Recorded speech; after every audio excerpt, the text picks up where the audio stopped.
નમસ્કાર દર્શક મિત્રો, આરટીવી ન્યૂઝમાં આપ સૌનું હાર્દિક સ્વાગત છે। પાલનપુર તાલુકાના દાંતા તાલુકા પંચાયતમાં મોબાઈલમાં લૂડો ગેમ રમતા અધિકારીઓ દાંતા તાલુકા પંચાયત કચેરી ખાતે લૂડો ગેમ રમી માવા મસાલા ખાતા અધિકારીઓ દાંતા એસઓજી કચેરીમાં લોકો ધર્મના ધક્કા ખાય છે ત્યારે તંત્ર મોબાઈલ ગેમ રમી રહ્યા છે।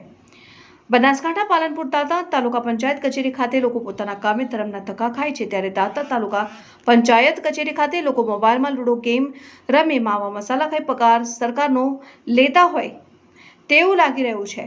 દાંતા તાલુકા પંચાયત કચેરી ખાતે ફરજ બજાવતા એસઓ જિજ્ઞેશ પણ પોતાની માતા બીમાર પડતા પત્રકારનો સહારો લીધો હતો। તે પણ ખરેખર પત્રકારે માનવતા દાખવી હતી। વાત કરવામાં આવે તો દાંતા તાલુકા પંચાયત કચેરીમાં મોબાઈલમાં લૂડો ગેમ રમતા અને માવા મસાલા ખાતા લોકો સામે કાયદેસરની કાર્યવાહી કરવા દાંતાની જનતાની લાગણી સાથે માંગણી ઉઠવા પામી છે। આવા અધિકારીઓ તંત્ર લાલ આંખ કરે તેમજ કાયદેસરની કાર્યવાહી કરવા માટે સરકારને નમ્ર વિનંતી કરવામાં આવી છે। શું આ મીડિયાના અહેવાલથી તંત્ર જાગશે ખરા તે આવનાર સમય જ બતાવશે। અહેવાલ શ્રી વિકેટ ડાભાણી।